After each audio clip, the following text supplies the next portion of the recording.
Hi, Teri here from Stamping Magic. Welcome back to my channel. Today's project is a thank you card.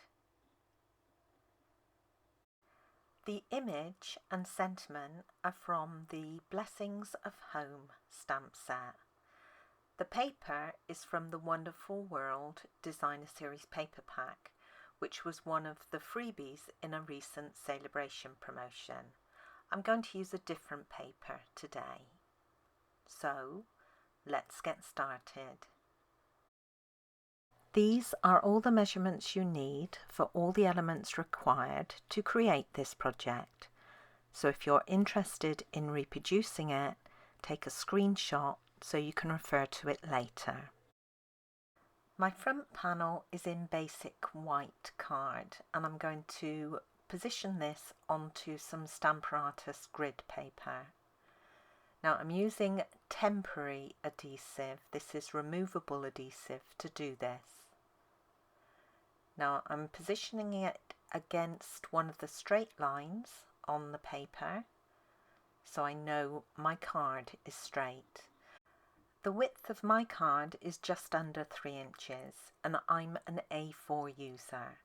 If your standard card is 8.5 inch by 11 inch, you'll be able to line up all 4 edges of your card against the grid. Each square on the grid is 1/4 inch, so on the left hand side I can easily mask off 1/2 inch. On the right hand side I'm going to have to mark my 1/2 inch measurement. You wouldn't have to do this if you're an 8.5 inch by 11 inch user, unless you didn't have this grid paper. Then you need to mark at 1/2 inch points on each of the corners. Now I've got some scrap paper here. I've just cut it into 2 narrow strips and I'm going to use this to mask off 1/2 inch on the left and 1/2 inch on the right.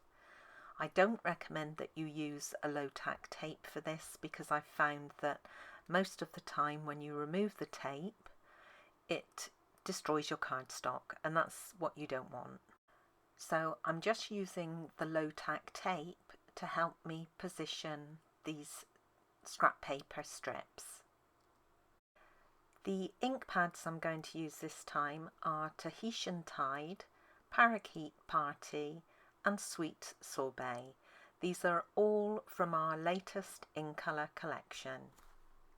I'll apply the ink using blending brushes and I have one for each colour. I'll start with Tahitian Tide and pick up the ink. Then I'm just going to take the excess off using scrap paper.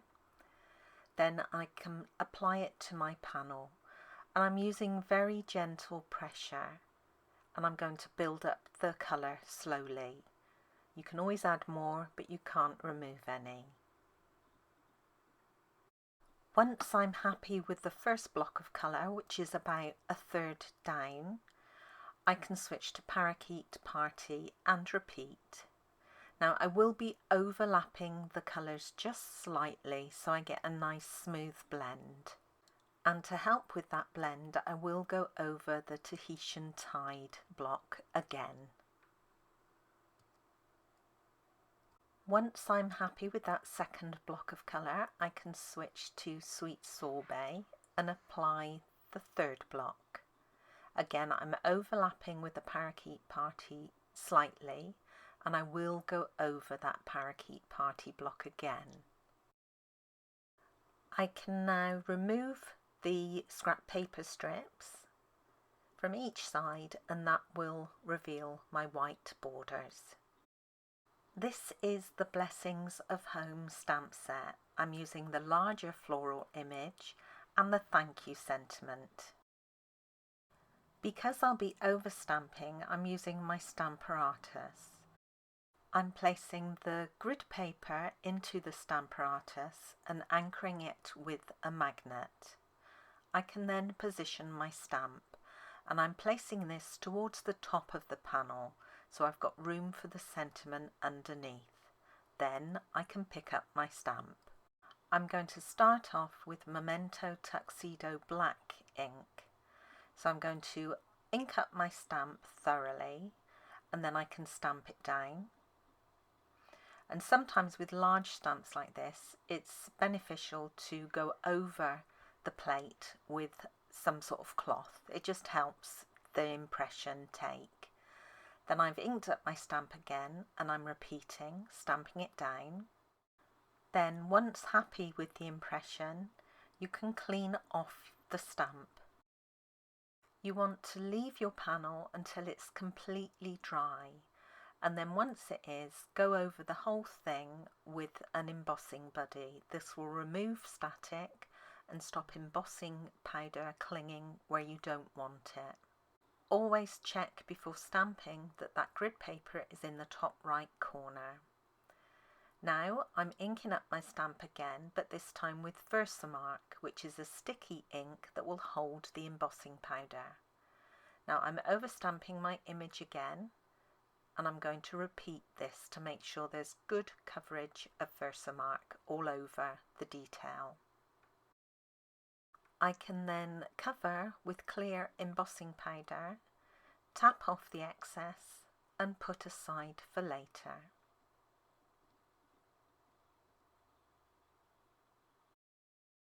I have a scrap of basic white card here that I'm going to stamp my sentiment on.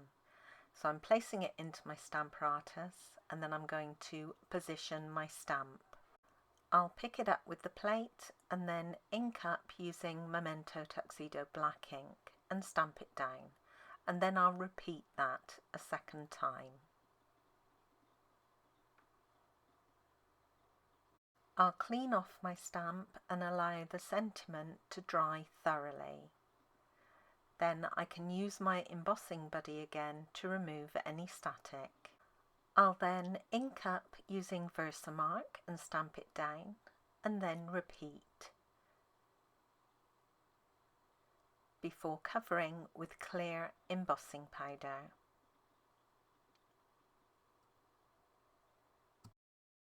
I'll then melt the powder using my heat tool.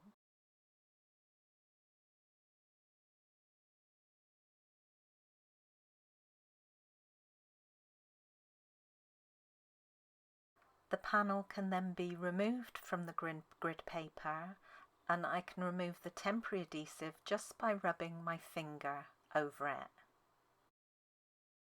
I'm going to use my guillotine to trim the sentiment, so I'm just going to have the thank you remaining. The finished size is approximately 2 3/8 of an inch by 1/2 an inch, which is 6.1 centimetres by 1.3 centimetres. My card base is in basic black, and this is half a standard sheet of card scored in the middle and folded to create a portrait card. For inside the card I have a basic white mat, and I'm going to decorate the bottom of it with a little strip of Parakeet Party, onto which I'm going to add a strip of the Tea Boutique Designer Series paper. For the front of the card I have a Parakeet Party mat, onto which I'm going to add another mat of the paper, and it will just show a border on the sides. For my embossed panel I've got a basic black mat that I'll layer it onto. And then finally I have my sentiment, and I've added dimensionals to the back.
I'm going to finish the card off by using some of our retired black rhinestones. Now, if you haven't got these, you can use some of our matte dots or black matte dots. And if you haven't got those, you can just either colour your pearls or your basic rhinestones using the dark black blends marker, and you'll get a similar look. And that's my card complete. Here's another look at my original one. The colours used for this one are Daffodil Delight, Melon Mambo and Granny Apple Green. The layer used was also Melon Mambo. Now I have created one other, and this was actually the first one I did. I stamped the image in the centre of the panel without thinking where I'm going to place the sentiment, which is why I raised it for the subsequent cards. The mat for the sentiment was created using our retired Playful Piggy dies. The colours used are Flirty Flamingo, Pear Pizzazz and So Saffron. The paper was also Pear Pizzazz from one of our Subtles Designer Series paper packs. Thank you for joining me today. I hope you enjoyed this project. If you did, please give it a thumbs up and don't forget to subscribe and hit that notifications bell so you don't miss out on any future videos. Bye for now.